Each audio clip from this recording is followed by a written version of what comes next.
నీకు వచ్చేసింది special idea. ఈరోజు శక్తి ప్రార్థనలో ఉంది, దైవజనుల్లో ఉంది, నూనె బుట్లో ఉంది, కర్చీఫ్లో ఉంది, కానీ దేవుడు ఎగిరిపోయాడు.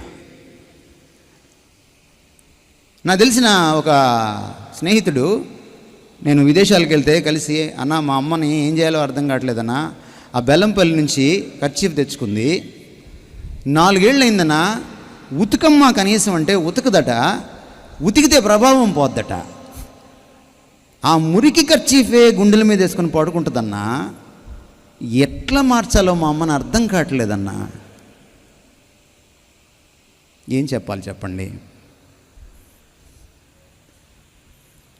శక్తి ఆయన ఏమన్నాడంటే, ఆయన వస్త్రపు చెంగు తాకిన తర్వాత ఆవిడ స్వస్థపడింది, కానీ ప్రభు ఏమన్నాడంటే, నా వస్త్రము నుంచి వెళ్ళిపోయింది అనలా,